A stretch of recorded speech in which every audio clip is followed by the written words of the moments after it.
আমরা যারা বসছি আমি ভালো করে দেখলাম মুরব্বী যদি 3 জন হয় 97 জন যুবক আছে। আমাদের স্বপ্ন আছে, আমাদের জীবনে এগিয়ে যাওয়ার অনেক প্ল্যানিং আছে। সেই জন্য আপনি মাদ্রাসায় পড়েন, আমি না বলবো না। আপনি স্কুলে পড়েন, আমি না বলবো না। আপনি ডাক্তার হন, আমি না বলবো না। আপনি ইঞ্জিনিয়ার হন, আমি না বলবো না। আপনি জজ ব্যারিস্টার হন, আমি অনুৎসাহিত করব না। আপনি হয়তো বা এমপি চেয়ারম্যান হন, আমি আপনাকে উৎসাহিত করব। কেন? আমার ইসলাম বলে ডাক্তারেরও প্রয়োজন আছে, বিচারকেরও প্রয়োজন আছে, লয়ারেরও প্রয়োজন আছে, লিডারেরও প্রয়োজন আছে। ইসলাম বলে সব কিছুর আগে তুমি মানুষের মতো মানুষ হও। কথা ঠিক কিনা? ইসলাম আগে মানুষ হওয়ার কথা বলে। কি হওয়ার কথা বলে? এখন একটু গভীরভাবে খেয়াল করবেন। আমি যদি যুবককে জিজ্ঞেস করি, যুবক তুমি কি হবে? যুবক বলবে, হুজুর আমি ডাক্তার হব, একটু দোয়া করবেন। ওনাকে যদি জিজ্ঞেস করি আপনি কি হবেন? উনি বলবেন, হুজুর আমি ইঞ্জিনিয়ার হব। ওনাকে যদি জিজ্ঞেস করি আপনি কি হবেন? উনি বলবেন, আমি লয়ার হব। ওনাকে যদি জিজ্ঞেস করি আপনি কি হবেন? উনি বলবে, আমি চেয়ারম্যান হব। ওনাকে যদি জিজ্ঞেস করি আপনি কি হবেন? উনি বলবেন, আমি ব্যবসায়ী হব। তাহলে এইরকম আমাদের অনেক স্বপ্ন আছে না? নাই, আছে। সেই জন্য আমি মাদ্রাসায় পড়ি, আপনি স্কুলে পড়েন, ক্লাস 6-এ 7-এ একটা রচনা শেখায়, এম ইন লাইফ, তোমার জীবনের উদ্দেশ্য কি? যখন আমি জীবনের উদ্দেশ্য ঠিক করি, ক্লাস 8 যখন পাস, আপনি বিজ্ঞান নিয়ে পড়বেন, আপনি সায়েন্সে চলে যাবেন, আপনি ব্যাংকে জব করবেন, আপনি কমার্সে চলে যাবেন, আপনি সাহিত্য নিয়ে গবেষণা করবেন, আপনি আর্টসে চলে যাবেন। কেন? কারণ এম ইন লাইফ, আমি সামনে কি হব এটা যদি নির্ধারিত না হয়, সে সবসময় এদিকে ওদিকে করতে থাকবে। তো আমার মালিক বলছে, বান্দা তোদের এম ইন লাইফ, তোরা তো একজন আরেকজনকে বললি, কেউ বললি ডাক্তার হবে, কেউ বললি খতিব হবে, কেউ বললি বক্তা হবে, কেউ বললি লিডার হবে। আমি আল্লাহরও একটা স্বপ্ন আছে, ওটা তো জিজ্ঞেস করলি না।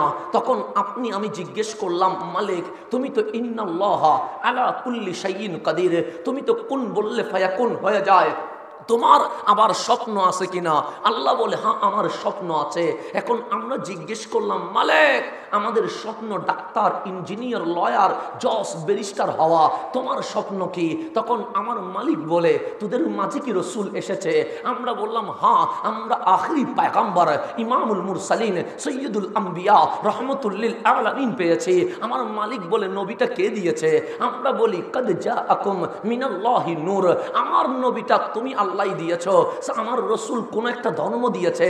আমরা বললাম, হ্যাঁ। ধর্মের নাম কি? আমরা বললাম ইসলাম। আমার মালিক বলে, ইসলামকে দিয়েছে? আমরা বলি, ইন্না দীনা ইনদাল্লাহিল ইসলাম, পৃথিবীতে সকল ধর্ম মানুষের বানানো, কিন্তু ইসলাম কোনো মানুষের নয়, তা আমার মালিক দিয়েছে।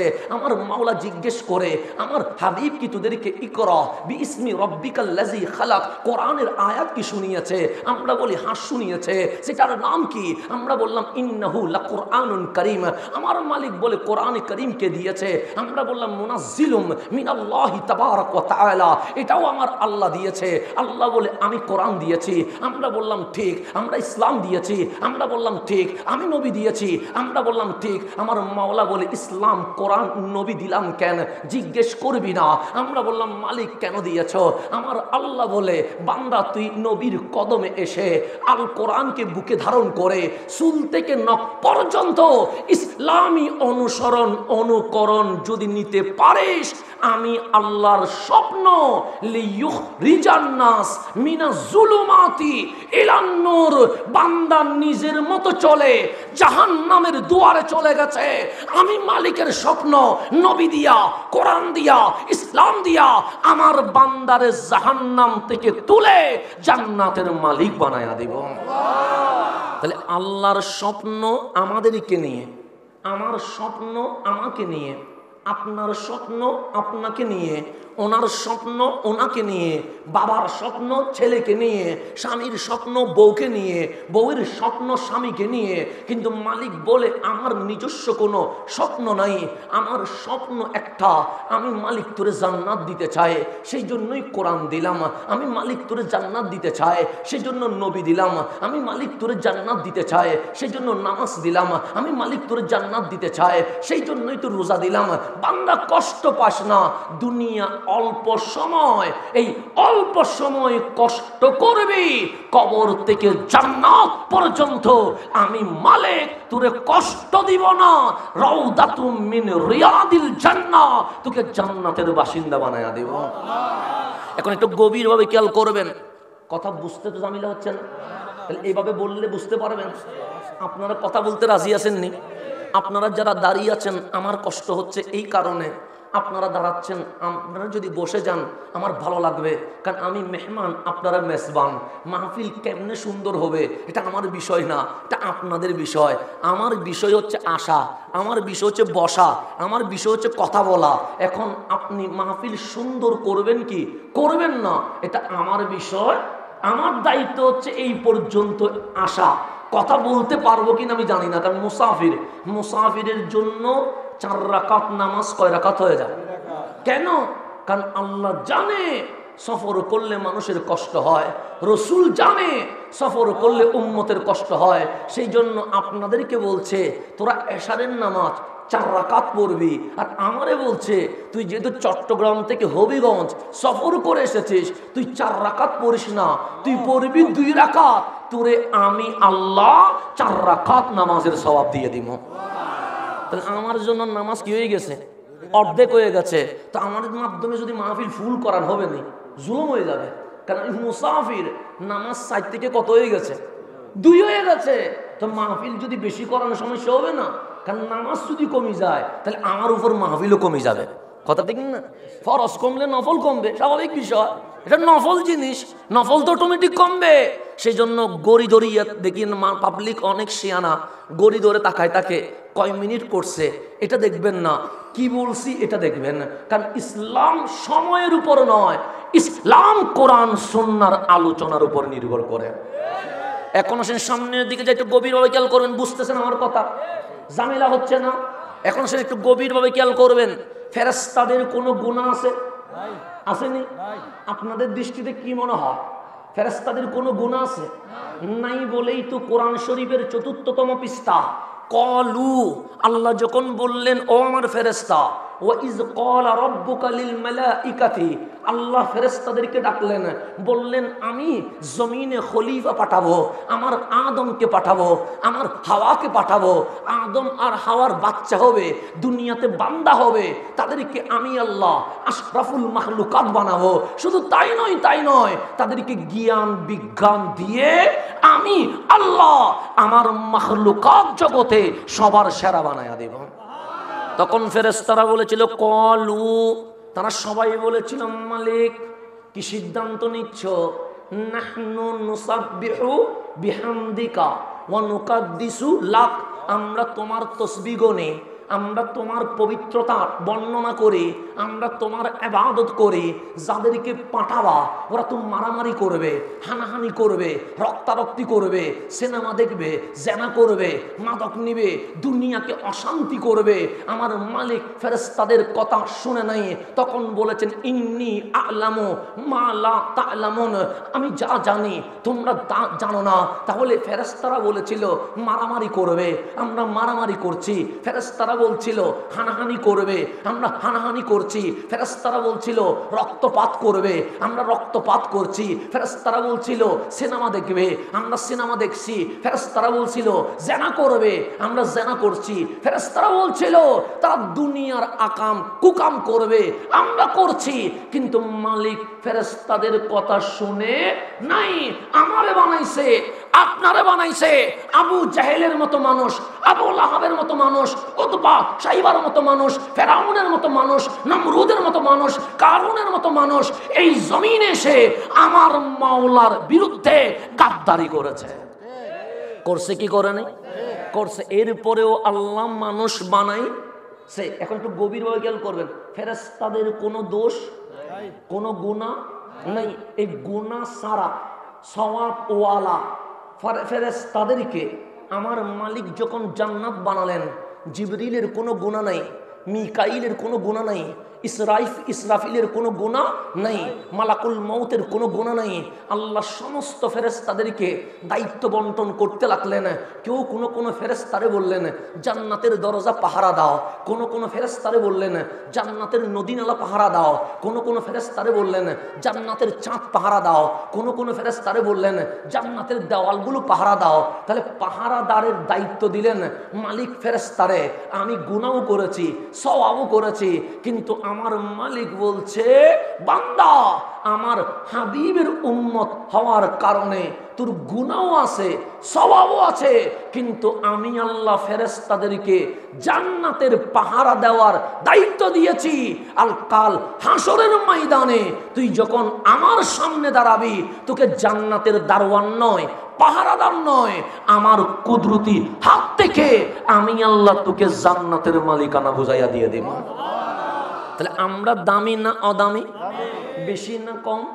এখন আসেন একটু গভীরভাবে খেয়াল করবেন। হবিগঞ্জে মনে হয় গরু নাই, মনে হয় আসেনি, ছাগল নাই মনে হয়, মুরগি নাই মনে হয়। এখন একটু গভীরভাবে খেয়াল করবেন, গরুর মাথা আছে না নেই? আছে, যেটাকে আমরা মাথা বলি। গরুর মাথা কি উপরের দিকে না নিচের দিকে? চারটা পা, মাথা নিচের দিকে। ছাগলের মাথা নিচের দিকে, মুরগির মাথা নিচের দিকে, কুকুরের মাথা নিচের দিকে, বাঘের মাথা নিচের দিকে, সিংহের মাথা নিচের দিকে, হরিণের মাথা নিচের দিকে। পৃথিবীতে যত প্রাণী আছে আমার মালিক সবার মাথা উপরে নয়, নিচের দিকে। কিন্তু আল্লাহ বলছেন আর রহমান আল্লামাল কোরআন খালাকাল ইনসান। খালাকাস শাজারা বলে নাই, খালাকাল আসাদ বলে নাই, খালাকাল ফারাস বলে নাই। আল্লাহ বলছে খালাকাল ইনসান।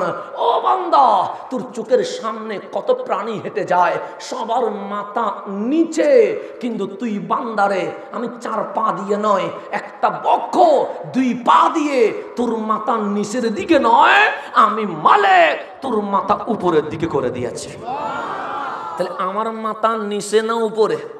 কেন? কারণ বাঘের উপর আমার নেতৃত্ব চলবে, হাতির উপর আপনার নেতৃত্ব চলবে, বিশ্বের মাঝে আপনি শাসন করবেন, সেই জন্য আপনার মাথা উপরে। তো গভীরভাবে খেয়াল করবেন, আমাদেরকে বানাইছে আল্লাহ, সূর্যও তো বানাইছে আল্লাহ। আল্লাহ সূর্য বানালেন, বললেন আশামস, এই সূর্য কোন হয়ে যা, ফায়াকুন হয়ে গেছে। আল্লাহ বললেন চাঁদকে আল কামার, এই চাঁদ কোন হয়ে যা, ফায়াকুন হয়ে গেছে।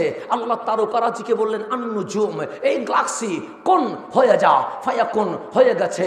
আল্লাহ বিশাল আসমানকে বলেছেন আসসামা, এই আসমান কোন হয়ে যা, ফায়াকুন হয়ে গেছে। আল্লাহ জমিনকে বলেছে আল আরদ, এই জমিন কোন হয়ে যা, ফায়াকুন হয়ে গেছে। কিন্তু মালিক আপনার কোন ফায়াকুন দিয়ে বানায় নাই, মালিক আপনাকে অর্ডার দিয়ে বানায় নাই, মালিক আপনাকে হুকুম দিয়ে বানায় নাই। আমার আল্লাহ আপনাকে জিজ্ঞেস করছে বান্দা আমি কি তোকে রুহের জগতে কোন বললে তুই মানুষ হইয়া দুনিয়ার জমিনে আসতে পারতি না? আমরা বললাম হা, যে মালিক আদমরে বানাইতে পারে, যে মালিক হাওয়ারে বানাইতে পারে, যে মালিক বাবা সারা ঈসারে বানাইতে পারে, সেই মালিক আমারেও তো বানাইতে পারে। আল্লাহ বলে এত কাহিনী কেন করলাম? জীবনে তো জিজ্ঞেস করলি না। আগে তোর মা আর বাবার মাঝে বিয়ে দিলাম, তাদের মাঝে সংসার হলো, রুহের জগৎ থেকে তোর রূহ রহমতের ফেরেশতা দিয়ে তোর মায়ের পেটে আনলাম। মালিক হা, পেটে তো আনলাম।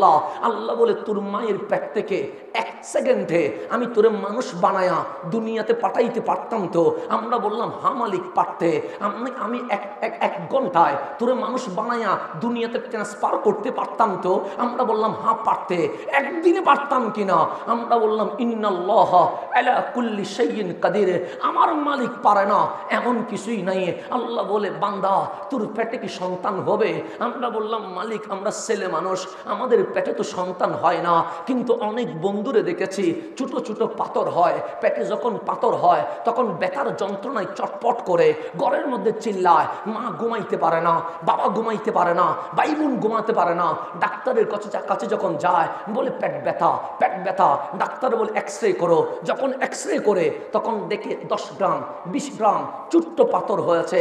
ডাক্তার বলে ব্যথার ওষুধ দিলে 2-3 দিন ভালো থাকবে, পরবর্তীতে আবার ব্যথা উঠবে, করবো কি? অপারেশন করে ফেলো। আমরা ছেলে মানুষ 10 গ্রাম 20 গ্রাম পাথর পেটে রাখতে পারি না, কিন্তু আপনার মা, আমার মা একদিন নয়, এক সপ্তাহ নয়, এক মাস নয়, 8, 9, 10 মাস 1, 1.5, 2 কেজি জিন্দা মানুষ পেটে রেখে দিয়েছে, জীবনে উফ বলে চিল্লাই নাই। চিল্লাইছে নেই?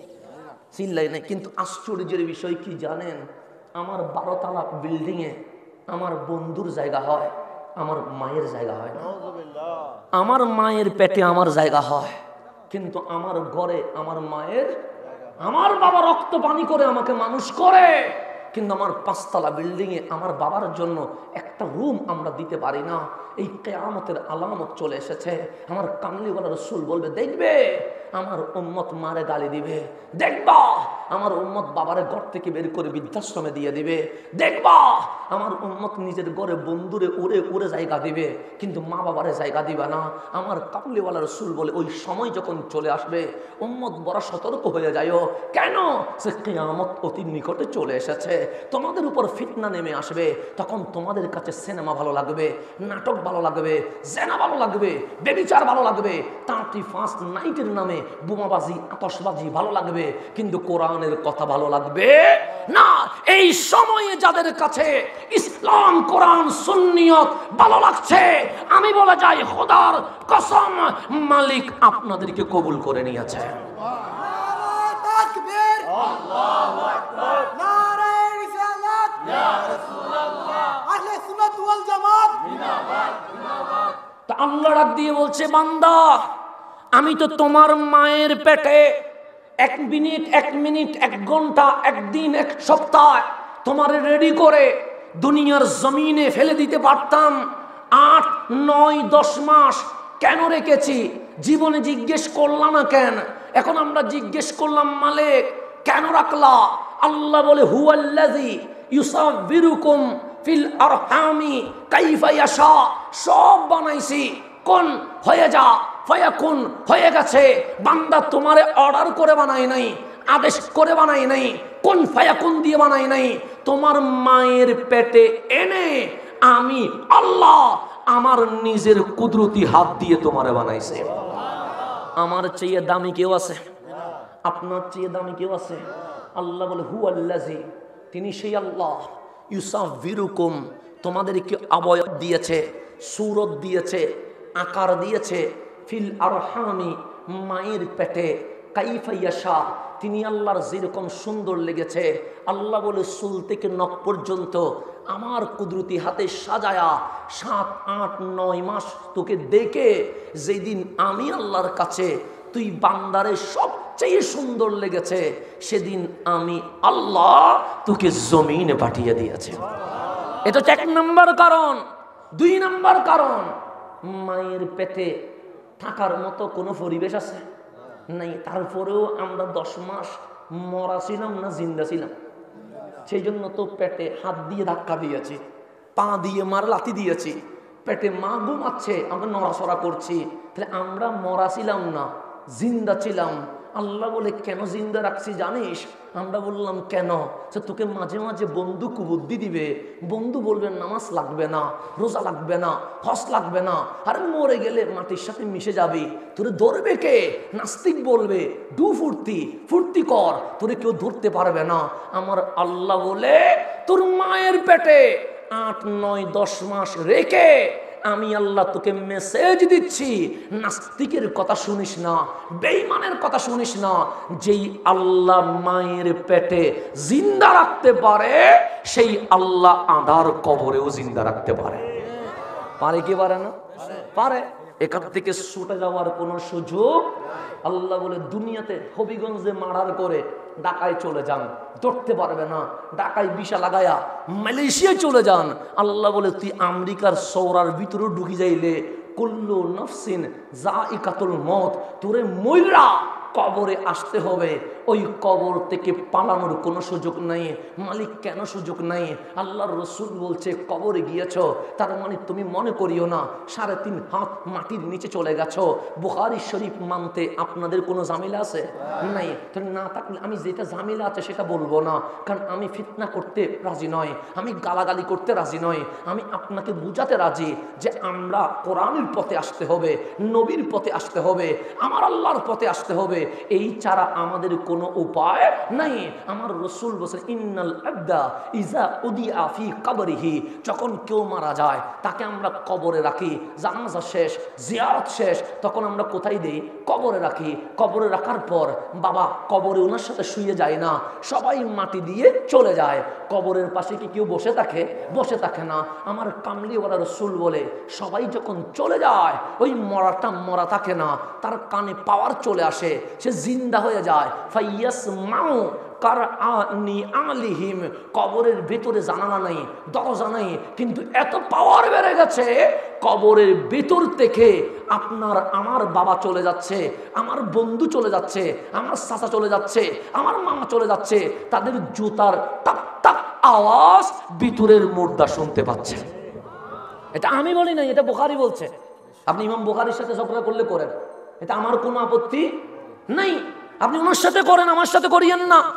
ইমাম বুখারী বলছে, আমি বলি নাই, কামলিওয়ালা রাসূল বলছে ফায়াসমাউ কারআনি আলিহিম, জুতার আওয়াজ শুনছে, ফাফাতাহাল বাসার, চোখ খুলে গেল। এখন সবাই যখন চলে গেছে, ফাতানে মালাকান, দুইজন ফেরেশতা আসছে, একজন ডান হাত আরেকজন বাম হাত ধরছে, নাম হচ্ছে মুনকার নাকির। কবরে তো লাইট নাই, এখন যদি লাইট বন্ধ হয়ে যায় আপনারা বলবেন হাসান আজহারি বসে থাক, আমরা চলে যাই। কেন? অন্ধকার ভালো লাগে না। যতদিন বিয়ে করি নাই অন্ধকার ভয় লাগতো বলে কখনো বাবার সাথে, কখনো চাচার সাথে, কখনো মায়ের সাথে ঘুমাতাম। বিয়ের পর বউ সারা ঘুমাইতে পারি না, কারণ অন্ধকার বড় ভয় লাগে। অন্ধকার কবরে যখন গেছি কিছু দেখছি না, ডানে বামে দুইজন আসছে, নাম মুনকার নাকির, আসওয়াদান, বড় ভয়ঙ্কর, হাতের মধ্যে লাঠি, দুইজন আমারে ধরে ফাইয়ুক ইদানহি, কবরে শোয়া দিছেন। লড়ার কোনো সুযোগ নাই, নড়াচড়া করার কোনো সুযোগ নাই, কিন্তু কবর আর কবর নাই। উপরে 3.5 হাত, ভেতরে এখন বসার জায়গা হয়ে গেছে, হাঁটার জায়গা হয়ে গেছে। ফাইয়ুক ইদানহি, মুনকার নাকির যখন বসাইলো, আমি আপনি অন্ধকার ভয় পেয়ে দৌড় দিতে চাইবো। মুনকার নাকির বলে এটা হবিগঞ্জের ঈদগাহ মাঠ নয়, তুই ডানে বামে সামনে পিছনে দৌড় দিবি, দৌড়ার কোনো সুযোগ নাই। তখন আমি চিল্লাইয়া বলবো, বাবা তুমি তো জানো আমি অন্ধকারে বড় ভয় পাই। মুনকার নাকির বলে চিল্লাস না, তোর বাবা শুনবে না। তখন আমি বলবো, মা তোমার শাড়ির আঁচলটা কই, যেটা আমার বিপদের সঙ্গী হয়ে থাকে। মারে আমি বড় ভয় পাচ্ছি অন্ধকার।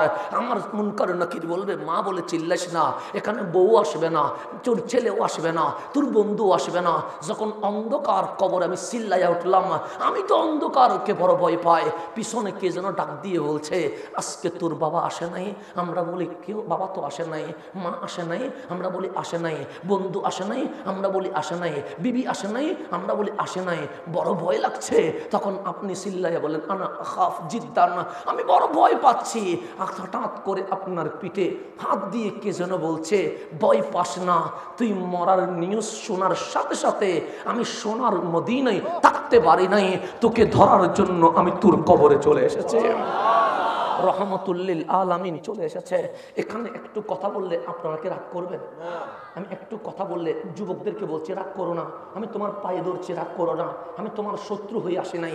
যুবক, আমি তোমার কোনো অশুভকাঙ্ক্ষী হয়ে আসি নাই, তুমি রাগ করলেও শোনো আমার কথা। আমরা এই হবিগঞ্জে যুবকদের মধ্যে অনেকেই নায়কের ভক্ত আসি না নাই? আসি। চুল নায়কের মতো কাটি, প্যান্ট নায়কের মতো কাট পরি। যেমন অনেকেই প্যান্ট পরে সেরা সেরা সেরা সেরা, পরলেও যেন কি পরে নাই। যখন বলি তোমার তো কাপড় পরেছ কিন্তু দেখতে তো উলঙ্গ মনে হচ্ছে, কিন্তু ও সেটা কি আর করছে না। কেন? সে অন্ধভক্ত হয়েছে নায়কের। সে বললো আমাকে উলঙ্গ বললে উলঙ্গ বলুক, ল্যাংটা বললে ল্যাংটা বলুক, আমি আমার নায়কের মতো চলবো। কখনো আমরা চুল কাটি নায়কের মতো। একটা জিনিস আমি আরব দেশে ভ্রমণ করে, কারণ মিশর, আরব আমিরাত, সৌদি আরব এগুলো আমার দেখার সুযোগ হয়েছে।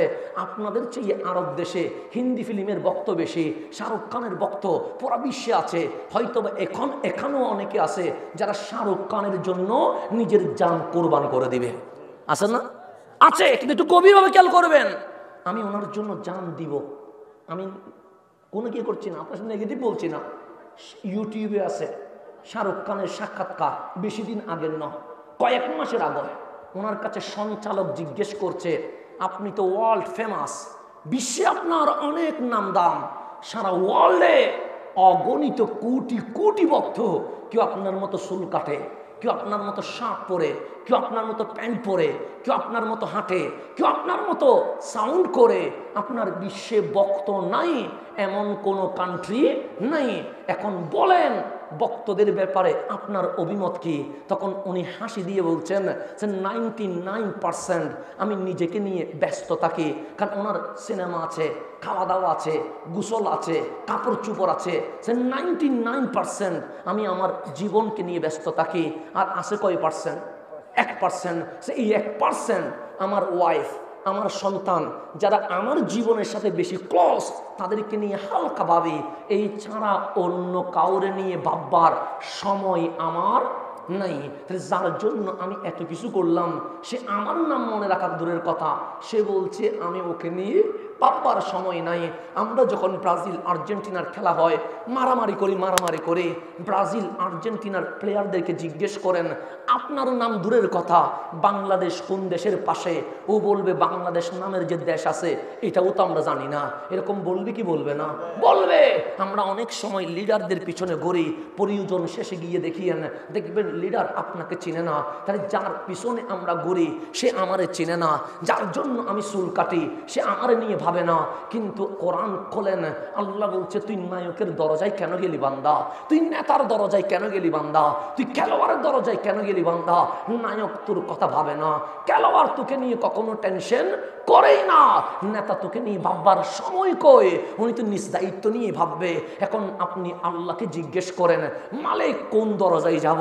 আল্লাহ বলে ওয়ালামু আন্না ফিকুম রাসূলুল্লাহ, পৃথিবীতে শুধু একটা জাত আছে, ভালো করে জেনে রাখ, আমি আল্লাহ তোদের মাঝে আমার কামলিওয়ালা নবীরে দিয়ে দিয়েছি।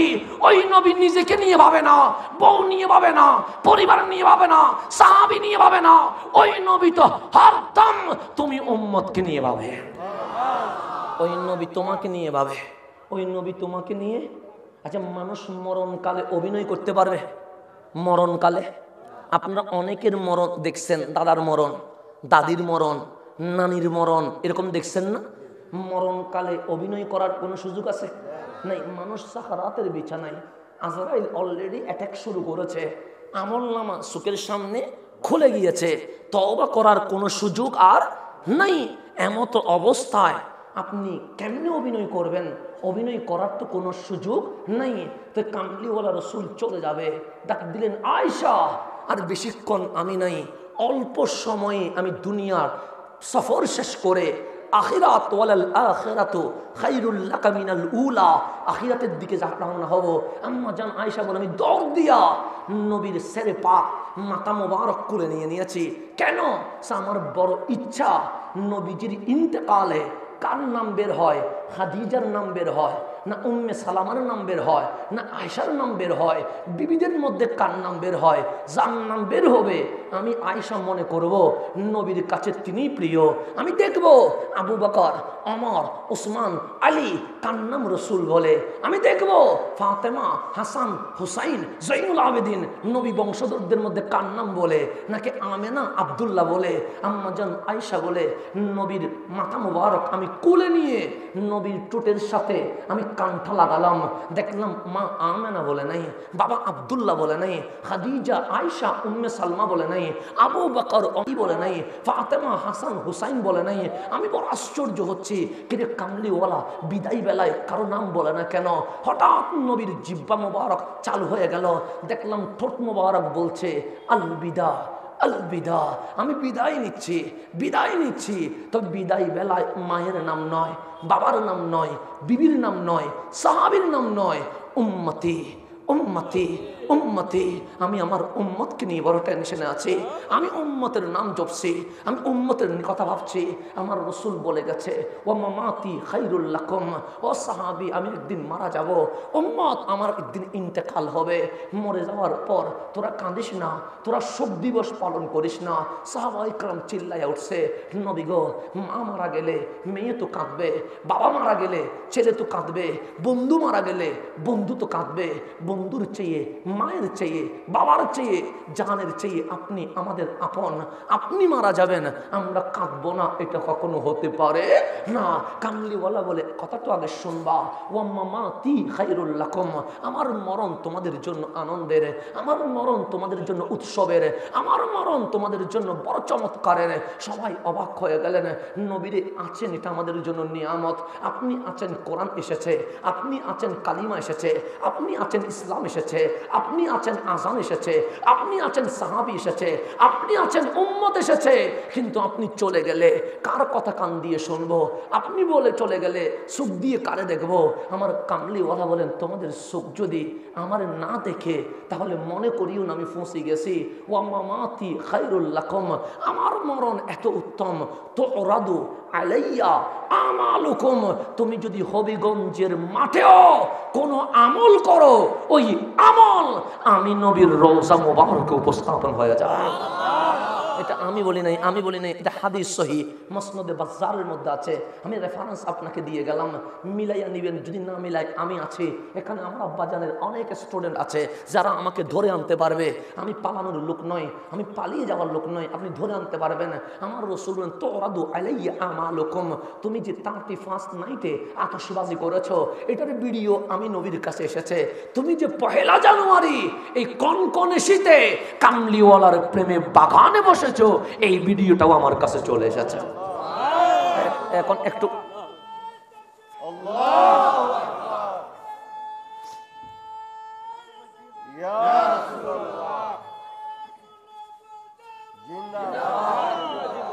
আমার কথা বুঝতেছেন?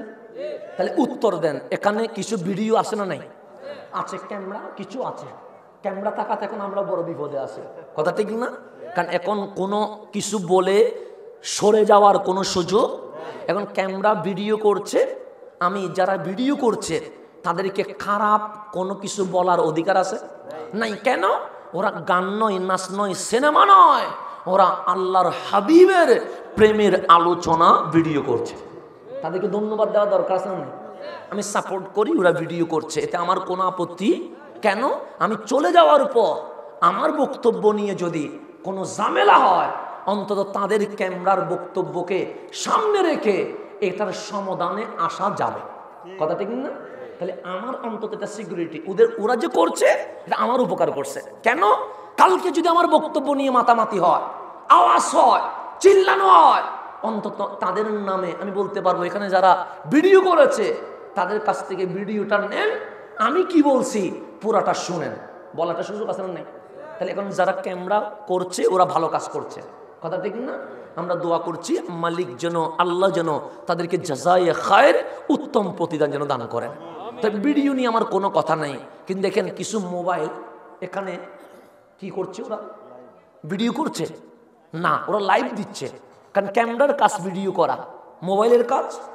এখন যদি আমি বলি ক্যামেরা আছে অলরেডি, একটা নয় অনেক ক্যামেরা ভিডিও করছে, তো ভিডিও তো আছে অলরেডি আমি আপনাদের মাঝে, আপনারা আমাকে দেখছেন। এখানে মোবাইলে লাইভ দেওয়ার কোনো দরকার আছে? কি বলেন আপনারা? আছে? আপনারা বললেন নাই, কিন্তু যারা লাইভ দিচ্ছে ওরা বলবে আছে। যদি জিজ্ঞেস করি বাবা কেন তুমি লাইভ দিচ্ছ, তখন ও বলবে হুজুর আমার হবিগঞ্জের সবাই কিন্তু দেশে নাই, যারা দেশে কাছে আছে ওরা চলে এসেছে, কিন্তু আমার ভাই সৌদি আরবে থাকে, আমার ভাই লন্ডনে থাকে, আমার ভাই আমিরাতে থাকে, ওরা চাইলেও মাহফিলে আসতে পারে না। তো ওরা আমার প্রতি বিশেষ অনুরোধ করেছেন যেন মাহফিলটা লাইভ দেয়। আমরা যারা দেশে ওরা সরাসরি দেখতে পাচ্ছি, আর যারা প্রবাসে তারা মোবাইলের লাইভের মাধ্যমে দেখতে পাচ্ছে। কথা ঠিক না? তাহলে তারা কি উপকার করছে না অপকার করছে? উপকার। ওদেরটাও কি না আমি বলছি দরকার নাই, আপনি বলছেন দরকার নাই, কিন্তু ওদের যে যুক্তিটা, এটাকে খণ্ডন করার আমার আর সুযোগ নেই। এখন একটু গভীরভাবে খেয়াল করবেন, মোবাইল শক্তিশালী না মানুষের ব্রেন শক্তিশালী? মানুষের ব্রেন না হইলে মোবাইল হইতো না। তো আল্লাহ বলছে কি দেখেন, মোবাইলের চেয়ে মানুষের ব্রেন শক্তিশালী।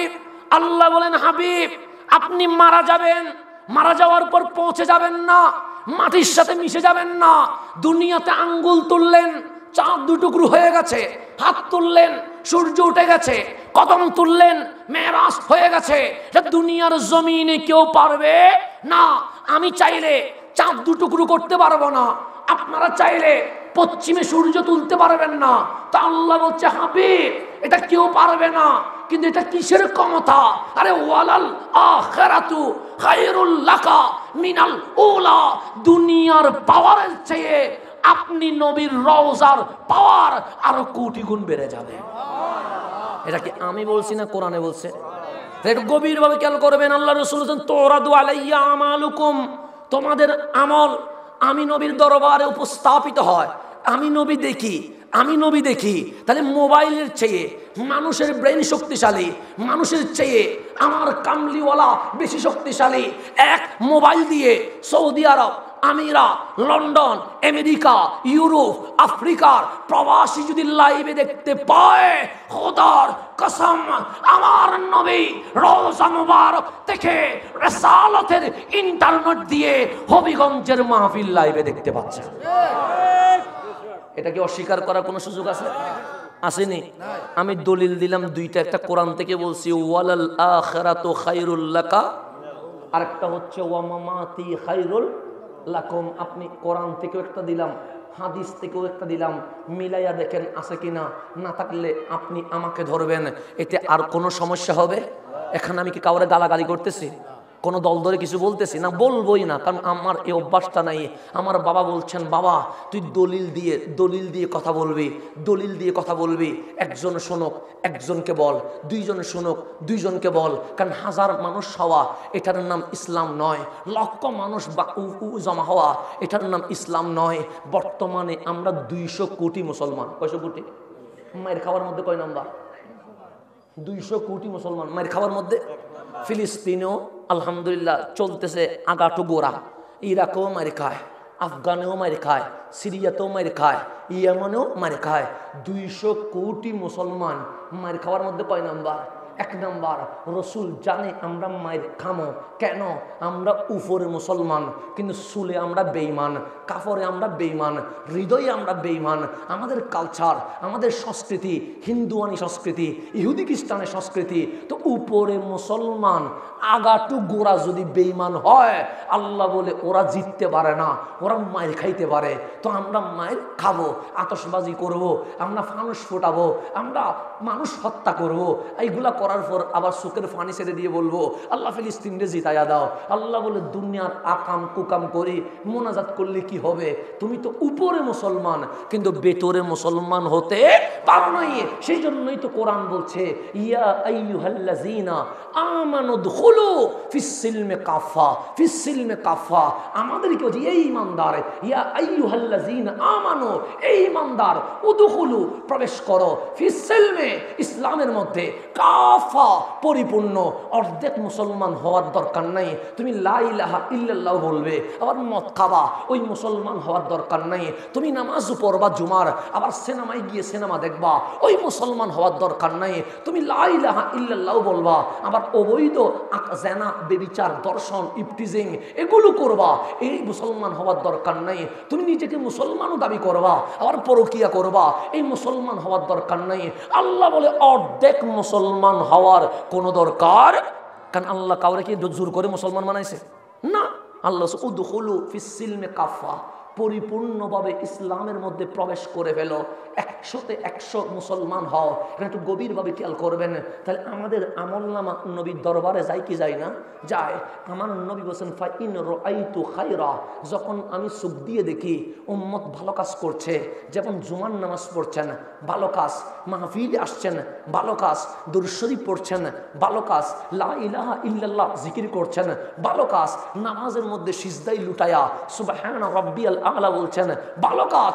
আমার কামলিওয়ালা বলে উম্মত যখন ভালো কাজ করে আমি নবী হাসি দিয়া রহমানের প্রশংসা আদায় করে বলে মালিক এসেছি 1500 বছর হয়ে গেছে, আমার উম্মত গাদ্দারি করে নাই, আমি নবী যেইভাবে পথ দেখাইছি ওই পদে চলতেই আছে। তাহলে আপনাদেরকে দেখে রসুল খুশি না নারাজ? কিন্তু আমি তো ভাই ভালো না, আমি তো খারাপ মানুষ, আমার জন্য কি হবে? যখন আমি নবী দেখি তুমি খারাপ কাজ করো, নবী দেখে আমি আতশবাজি করেছি, নবী দেখে 16 ডিসেম্বর আমি ডেক্স লাগায়া হিন্দি গান দিয়ে নেচেছি, নবী দেখে পহেলা বৈশাখের নামে আমি মঙ্গল যাত্রার নামে উলঙ্গপনা করেছি, রসুল বলে তুমি তো পাপ করেছ।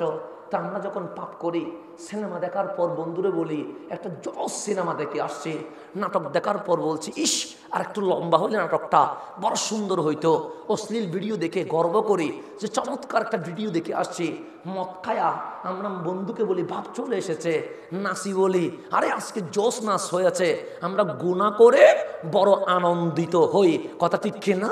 ঠিক। তা আমার রসুল বলেন উম্মত তুমি তো গুনাহ করে নিজেকে স্যাটিসফাই বড় আনন্দিত মনে করছো, কিন্তু ফাইন রাআইতু শাররা, যখন আমি সুখ দিয়ে দেখি তুমি গুনাহ করেছো, আমি কামলিওয়ালা ঠিক থাকতে পারি না, আমি রওজায় সুখের পানি ছেড়ে দিয়ে কান্না করে 2 হাত তুলে মালিকরে বলি মালিক আমার উম্মতরে আযাব দিও না, আমার উম্মতের উপর রাগ করিও না, ওর দিকে তাকাইলে তোমার কাহারিয়ত উঠে যাবে, মালিক তুমি আমার দিকে তাকায়া আমার উম্মতরে মাফ করে দাও।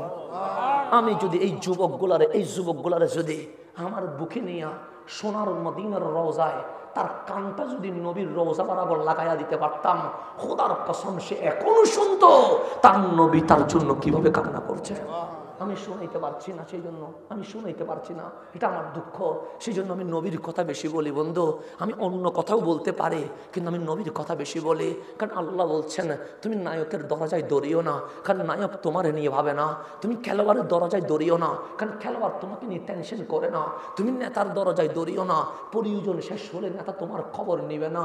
ওয়া'লামু আন্না ফীকুম রাসূলুল্লাহ, তোমাকে নিয়ে রসুল ভাবে, তোমাকে নিয়ে রসুল ভাবে। আমার রসুল এখনো কাঁদছে, একটু নিজেকে নিয়ে ভাবেন না। নূহ আলাইহিস সালামের উম্মত গুনাহ করেছে, আল্লাহ সাথে সাথে আযাব দিয়েছে। মূসা আলাইহিস সালামের উম্মত গুনাহ করেছে, আল্লাহ নীল নদ ভূমধ্য সাগরে সোবাইয়া মারছে। হযরত ইব্রাহিম আলাইহিস সালামের উম্মত গুনাহ করছে, আল্লাহ সাথে সাথে আযাব নাজিল করছে। হযরত লূত আলাইহিস সালামের উম্মত গুনাহ করছে, আল্লাহ ডাইরেক্ট জবর করে দিয়েছে। ঈসা আলাইহিস সালামের উম্মত গুনাহ করছে, আল্লাহ ডাইরেক্ট অ্যাকশনে চলে গেছে। কিন্তু আমি নিজেকে একটু নিয়ে ভাবি না, কিরে আমি চোখ দিয়ে সিনেমা দেখলাম, আল্লাহ তো আযাব দেয় না, আমি কান দিয়ে গান শুনলাম, কই আল্লাহ তো আযাব দেয় না, আমি মুখ দিয়ে গালাগালি করলাম, কই আল্লাহ তো আযাব দেয় না, আমি হাত দিয়ে কতজনরে থাপ্পড় দিলাম, কই আল্লাহ তো আযাব দেয় না, আমি পা দিয়ে কত গুনার কাজে গেলাম, কই আল্লাহ তো আযাব দেয় না। এখন আপনি নিজে একবার আল্লাহকে প্রশ্ন করেন, মালিক নূহ আলাইহিস ইসলামের উম্মত গুনাহ করলে যদি আযাব দিতে পারো, লূত আলাইহিস ইসলামের উম্মত যদি গুনাহ করলে আযাব দিতে পারো, ঈসা আলাইহিস ইসলামের উম্মত যদি গুনাহ করলে আযাব দিতে পারো, সমস্ত নবী রাসূলের উম্মত গুনাহ করলে যদি আযাব দিতে পারো, আমি গুনাহ করলাম আযাব দাও নাই কেন? আল্লাহ বলে তুই যে সিনেমা দেখেছিস আমি গুসা হয়েছি, তুই যে মদ খেয়েছিস আমি রাগ করেছি, তুই যে জেনাবে বিচার করেছিস তোর উপর আমি ফেটাপ হয়ে আছি, আমি অবশ্যই তোরে আযাব দিতাম, কিন্তু আযাব দেই নাই কেন জানিস? আমরা বললাম মালিক কেন দেও নাই? আল্লাহ বলে মা কানাল্লাহু লিয়ুআযিবাহুম ওয়া আনতা ফীহিম, ও আমার রাসূল তাদেরকে আযাব দেই কেমনে? আযাব দেই কেমনে? আপনি আছেন বলেই তো আযাব দিতে পারছি না, ওয়া আনতা ফীহিম, আপনি কাঁদেন বলেই তো আযাব দিতে পারছি না, আপনি উম্মতি করছেন বিদায় তো আযাব দিতে পারছি না। এই উম্মত গুনাহ করার কারণে আমি আল্লাহ অনেক আগে আযাব দিয়ে শেষ করে ফেলতাম, কিন্তু আপনি নবীর সুখের পানির কারণে আমি মালিক তারে আযাব দিতে পারছি না। ওয়া আনতা ফীহিম, আপনি নবী আছেন বলে আযাব দিতে পারছি না। সেজন্য করোনা হলো, এটা আযাব। লকডাউন হলো, চাকরি বন্ধ, ব্যবসা বন্ধ, শাটডাউন হলো, মসজিদের দরজা বন্ধ, দিনের বেলার খাবার কি বন্ধ হয়েছে? রাতের বেলার খাবার কি বন্ধ হয়েছে? কিরে মালিক মসজিদ বন্ধ করলা, দোকান বন্ধ করলা, ব্যবসা বন্ধ করলা, চাকরি বন্ধ করলা, খাবার বন্ধ করো নাই কেন? আমার মালিক বলছেন বান্দা তুই যদি সকালে না খাস তোর বড় কষ্ট হয়ে যাবে, তুই যদি দুপুরে না খাস তুই চলতে পারবি না, তুই যদি রাতে না খাস তুই ঘুমাইতে পারবি না। আমি রাগ হয়ে করোনা দিয়েছি, লকডাউন দিয়েছি, শাটডাউন দিয়েছি, মসজিদের ঘরের দরজা বন্ধ করেছে, কিন্তু রাজ্জাক রিজিকের দরজা বন্ধ করি নাই। কেন কেন? ওয়া আনতা ফীহিম, নবীরে আপনি কাঁদেন বলেই তো আমি আযাব দিতে পারছি না, আপনি না কাঁদলে তো আমি অনেক আগে আযাব দিয়ে দিতাম। আমি এই যুবকগুলার নবী চিনাইতে পারি নাই, এটা আমার দুঃখ রয়ে গেছে। আপনি কোনোদিন না খায়া পেটে পাথর বাঁধছেন এরকম কোনো নজির আছে? আছে? আমরা কমপক্ষে 3 বেলা খাই। কয় বেলা খাই? সকালে, দুপুরে, রাত্রে খাই কি খাই না? আর আমরা হুজুররা 5 থেকে 7 বেলা খাই। হুজুররা, আপনারা খান কয় বেলা? 3 বেলা। আর আমরা হুজুরা খাই কত? কমপক্ষে 5 বেলা, কমপক্ষে। কারণ সকালে নাস্তা করে কোথাও বের হইলে অমুকে ডাকা, হুজুর একটু আসেন না, এরকমের মধ্যে 3-4 বেলা খাওয়া হয়। আপনার তরকারি যদি 2টা নেন, আমরা হুজুররা 12টা থেকে 20টা নিতে হয়। কারণ ওই যে এখানে আসছি, এখানে দেখবেন তরকারি শেষ হচ্ছে না, একটার পর একটা, একটার পর একটা, একটার পর একটা। হুজুররা সবচেয়ে বেশি আরামে আছে, কথা ঠিক না? তা আমরা ফেটে পাথর বাঁধি নাই। তা আমি যখন বাঁধি নাই আপনি বাঁধবেন না? আপনি বাঁধবেন, আমি হুজুর নিজে বাঁধি নাই, আপনি কেন বাঁধবেন? ও আপনি তো পাবলিক, আমি তো হুজুর। হুজুর ইয়া পেটের ক্ষুধার যন্ত্রণায় কখনো পাথর বাঁধি নাই, কিন্তু আপনিও পাথর বাঁধেন নাই। আম্মা জান আয়েশা সিদ্দিকা তহেরা, বাচ্চাদেরকে একটু বাইর করে দেন তো, বাচ্চাদেরকে একটু, হ্যাঁ ওরা ওদেরকে একটু, হ্যাঁ একটু বাচ্চাদেরকে একটু বের করে দেন, অসুবিধা নেই, পিছনে দিয়ে দেন ওদেরকে। হ্যাঁ একবার দৌড় পড়েন, আল্লাহুম্মা সাল্লি আলা।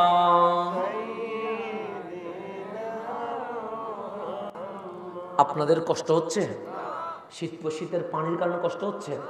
একটা মাহফিলের নিয়ম করবেন, সেটার নিয়মটা হচ্ছে মুরব্বী যুবক সামনে থাকবে, বাচ্চাদেরকে দিবেন কোথায়? পিছনে। বাচ্চারা মাহফিলে আসবে, আসবে না তা না, কিন্তু রাখবেন কোথায়? কারণ বাচ্চাদের কাজ একটু খেলাধুলা করা, কথাবার্তা বলা। তো আমি আমার যেটা বিষয়, আমি একটা নির্দিষ্ট বিষয়ে আলোচনা করি। আমি মাহফিল জমাইতে আসি না, আমি মাহফিলে শিখাইতে আসি। মাহফিলে বক্তাদের ভিন্ন ভিন্ন কি আছে? স্বপ্ন আছে। আমার স্বপ্ন হচ্ছে আপনি নবী চিনেন, আমার স্বপ্ন হচ্ছে আপনি কোরআন চিনেন, আমার স্বপ্ন হচ্ছে আপনি আল্লাহ চিনেন, এটা হচ্ছে আমার স্বপ্ন। সেই জন্য আমি যেখানে যাই একটা সেকেন্ড আমি ফালতু কথা বলতে চাই না। এই যে এখন বললাম বাচ্চাদেরকে পিছনে দেন, একটা সময় আমার লস হয়ে গেছে, মাঝখানে আমার এই কথাগুলো বলতে হচ্ছে, আমার মূল্যবান সময় চলে যাচ্ছে। একটা সেকেন্ড সময় কোটি টাকা দিয়ে পাওয়া যাবে? পাওয়া যাবে? আমি জীবনে কোনোদিন বুঝতেও চাই না। আপনি বাঁচলে কয় বছর বাঁচবেন? সর্বোচ্চ 60 বছর বাঁচবেন, তার চেয়ে বেশি বাঁচবেন? বেশি হলে বোনাস, বেশি হলে কি? এমনি হলে কয় বছর? 60 বছর। 60 বছরের মধ্যে যদি ডেলি 8 ঘন্টা করে ঘুমান, কয় ঘন্টা? 20 বছর ঘুমে চলে গেছে। 20 বছর কিসে আছে? কয় বছর? 40 বছর। 40 বছরের মধ্যে খাওয়া দাওয়া, গোসল, ওয়াশরুম, এগুলাতে চলে গেছে 10 বছর। আছে কয় বছর? 30 বছর। 30 বছরের মধ্যে এই ছোট থেকে বালে খাওয়া পর্যন্ত এখানে চলে গেছে 12 বছর। আছে কয় বছর? 18 বছর। আছে কয় বছর? 18 বছর। এই 18 বছরের মধ্যে আপনি পড়বেন কি, করবেন কি, স্বপ্ন কি? এই 18টা বছর হচ্ছে আমাদের জীবন। এর মধ্যে ফেসবুকের টাইম লাইনে এরকম করতে করতে 5 বছর। কিসের মধ্যে? ফেসবুকে। এখন দেখবেন ওই ড্রেন পরিষ্কার করছে, সেখানে দেখবেন 5000 মানুষ দাঁড়ায় আছে। জিজ্ঞেস করবেন কেন দাঁড়িয়ে আছো? বলবে এমনি দাঁড়ায় আছি। এখানে রাস্তার কাজ করতেছে, সেখানে 1000 মানুষ দাঁড়িয়ে আছে, কিন্তু তোমরা দাঁড়িয়ে আছো কেন? সে এমনিতে দাঁড়ায় আছে। 2 জন মানুষ ঝগড়া বাড়ছে, এটা সরাই না, সেখানে 5000 মানুষ দাঁড়ায় আছে, কিন্তু দাঁড়িয়ে আছো কেন? সে এমনিতে দাঁড়ায় আছে। আগুন ধরছে, পানি মরা দরকার, সবগুলো মোবাইলের লাইভ ধরে বসে আছে। কথা ঠিক না? এই জীবনটা কোথায় যাচ্ছে? ওই যার ঘরে ক্যান্সার রোগী আছে তারা জিজ্ঞেস করেন 1 মিনিটের সময় কয় টাকা দিয়ে কেনা যায়? যার বাবা আইসিইউতে আছে তারা জিজ্ঞেস করেন সময় কত টাকা দিয়ে কেনা যায়? মালিক ফ্রি দিয়েছে তো, অক্সিজেন নিচ্ছেন, বেড দেওয়া লাগে না। আল্লাহ যদি বলতেন প্রত্যেক নিঃশ্বাসে 100 টাকা করে বেড দে, 2 দিন বাঁচতে পারতেন? 2 দিন বাঁচতে পারতেন? কোথায় কি করা উচিত? আমরা মুসলমান কি করছি? আমাদের কি করা উচিত? আমরা মাহফিল করে কতক্ষণ গান, কতক্ষণ ফেকেস, কতক্ষণ কাহিনী, কতক্ষণ এই, কতক্ষণ সে। 1.5 ঘন্টা মাহফিলের ভিতরে কোরআন সুন্নাহর 10 মিনিটের আলোচনা খুঁজে পাওয়া যায় না। পুরা মাহফিলের মধ্যে কি করছি আমরা কি করছি? আল্লাহ কবরে জিজ্ঞেস করবে না? কবরের মধ্যে সওয়াল জবাব শেষে যখন আপনি হাসরের ময়দানে যাবেন, তখন আল্লাহ আপনাকে সর্বপ্রথম জিজ্ঞেস করবে, যৌবনকাল ব্যয় করছো কোথায়? কি কাল? যৌবনকাল। বুড়াকাল পরে আল্লাহ বলবে, যৌবনকাল কোথায় ব্যয় করছো? আপনি যদি বলেন, আল্লাহ আমি এরকম এরকম করছি, আল্লাহর সামনে মিথ্যা কথা বলা যাবে? আল্লাহ আপনার সামনে 7টা ক্যামেরা লাগাই রাখছে। কয়টা ক্যামেরা? 7টা। আপনার পিছনে, সামনে, উপরে, নিচে 7টা ক্যামেরা। এরকম ক্যামেরা না, এখন এটা থেকে মেমোরি নিলে ভিডিও শেষ, মোবাইল ভেঙে ফেললে ভিডিও শেষ। আল্লাহ বলে এরকম ভিডিও না যে মেমোরি ছিঁড়ে ফেলবি, মোবাইল জ্বালাইয়া দিবি, এরকম না। 7টা ক্যামেরা দিছি, এমন ক্যামেরা যে ক্যামেরাগুলো 1টা মিনিটের জন্য বন্ধ হবে না, এমন ক্যামেরা আমি লাগাই রাখছি। আপনি ফালাবেন কোথায়? কেরামান কাতিবিন, অল টাইম লাইভে। অল টাইম কিসে? কে? কেরামান কাতিবিন, অল টাইম লাইভে। 1টা সেকেন্ডের জন্য নেটওয়ার্ক ডিস্টার্ব করছে না। এখানে 4G আর 3G নাই, ডাইরেক্ট আল্লাহ বসে 4G 5G যেখানে শেষ, সেখান থেকে কেরামান কাতিবিনের নেটওয়ার্ক শুরু হয়ে গেছে। এটা জীবনে কোনোদিন ডিসকানেক্ট হবে না।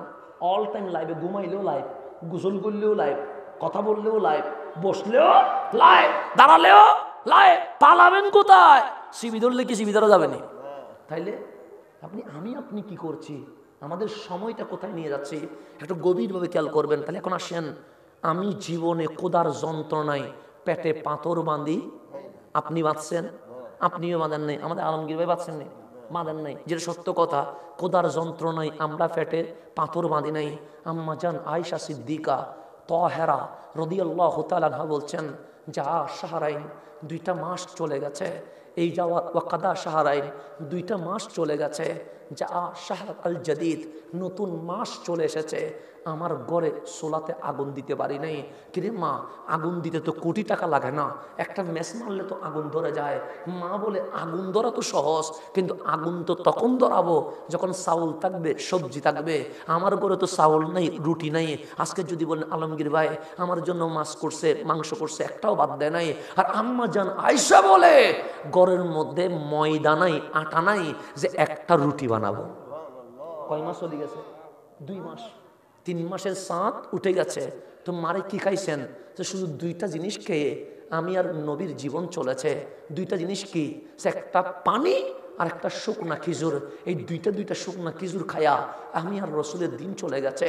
2 মাস চলে গেছে, 3 মাস চলে এসেছে। কামলিওয়ালা রসুলের চেহারাটা মলিন হয়ে গেছে, চোখের মধ্যে পানি ঠল করছে, এখন কান্না করে দিবে। আম্মা জান আয়েশা দৌড় দিয়ে নবীজির হাত ধরে ফেলেছেন, ডাক দিয়ে বললেন, ইয়া রাসূলুল্লাহ, ঘরে খাবার নাই বলে আমি আয়েশা চিন্তিত নয়, ঘরের মধ্যে চুলাতে আগুন ধরাইতে পারি নাই বিদায় আমি আয়েশার মন খারাপ নয়। আরে এরকম 3 মাস কেন, 1000 মাস কাটাইয়া দিতে রাজি আছি। আমি আয়েশা বড় ধন্য, কামলিওয়ালারে স্বামী হিসেবে পেয়ে গেছে। এটা আমার জন্য খুশনসিব। এর চেয়ে বড় ভাগ্যবান আর কি হতে পারে? আমাদের বউ হইলে পাশের বাসায় বলতো, কথা ঠিক না? কিন্তু মা আয়েশা ডানে বামে কাউরে বলে নাই। কেউ যদি জানতো, নবীর ঘরে তো খাবারের লাইন বসে যাইত। কেউ জানেও না। আমার নবী বললেন, আয়েশা আমি জানি তুমি সবেরা, তুমি ধৈর্যশীলা, এটা আমি জানি, কিন্তু আমার মন খারাপ কেন জানো? জিহাদের ডাক চলে এসেছে, কালিমার দাওয়াতের জন্য আমি নবীকে বের হয়ে যেতে হবে। কিন্তু আয়েশা আমি তো কোনো বাজার করে দিতে পারি নাই। আম্মা জান আয়েশা বলে, নবীর দরকার নাই, খিজুরের পানি দিয়ে চলবে। আপনি কালিমার দাওয়াতের জন্য বের হবেন, মুখ মলিন থাকলে তো আমার মাওলা নারাজ হয়ে যাবে। আপনি মুখ মলিন করবেন না, চলে যান। আমি আয়েশা রাজি আছি, আমি আয়েশা সন্তুষ্ট আছি। আম্মা জান আয়েশা বলে, রসুল তো চলে গেছেন জিহাদের ময়দানে, কিন্তু আমি আয়েশার মনটা ভালো নাই। কেন? আপনারা যখন প্রবাসে যান, আপনাদের ওয়াইফ, আপনাদের মা ভালো খাবার রান্না করে, কারণ আমার ছেলেটা আজকে প্রবাসে যাচ্ছে, আমার স্বামীটা আজকে প্রবাসে যাচ্ছে। আম্মা জান আয়েশা বলে, নবী তো প্রবাসে নয়, জিহাদের ময়দানে, যেখানে জীবনের কোনো কি নেই, গ্যারান্টি ওয়ারেন্টি নেই। রসুল বিদায় নিচ্ছে, আমি আয়েশা একটু ভালো খাবার দিতে পারি নাই, 2টা খেজুর আর পানি খায়া রহমতুল্লিল আলামিন চলে গেছে জিহাদের ময়দানে। তখন তো কোনো মোবাইল নাই, কোনো নেটওয়ার্ক নাই। আম্মাজান আয়েশা বলে একদিন চলে গেল, কোনো নিউজ আসে নাই। আমি বড় টেনশনে আছি, নবীজি ঘুমালেন কিনা, খাইলেন কিনা। 2 দিন চলে গেছে, কোনো নিউজ আসে নাই। 3 দিন চলে গেছে, কোনো নিউজ আসে নাই। 4th দিন আমি যাই নামাজে বসে সিজদায় লুটায়া চোখের পানি ছেড়ে দিয়ে বলছি, মালিক ইসলামের বিজয় দিয়ে দাও, ইসলামের বিজয় দিয়ে দাও। এমত অবস্থায় দেখছি মদিনায় তাকবীরের দড়ি চলছে, আল্লাহু আকবার চলছে। আমি বুঝে গেছি ইসলামের বিজয় হয়ে গেছে। আমি অপেক্ষায় আছি কখন রাসূল ঘরে আসবে। যাই নামাজে বসে আছি, হঠাৎ দেখলাম কে জানি টাক টাক করে আওয়াজ করছে। আমি যাই নামাজ থেকে দৌড়ায়া উঠে দরজার সামনে দাঁড়ালাম, ডাক দিয়ে বললাম, মান আনতা, আপনি কে? তখন বাহির থেকে আওয়াজ আসছে, ইয়া হুমায়রা আনা হাবিবুল্লাহ ইফতাহিল বাব। আয়েশা, কামলিওয়ালা রাসূল চলে এসেছে, দরজাটা খুলে দাও। আম্মাজান আয়েশা বলে আমি চোখের পানি মুছে ফেললাম। আমি অটোমেটিক হাসির একটা অভিনয় করতে লাগলাম। কেন?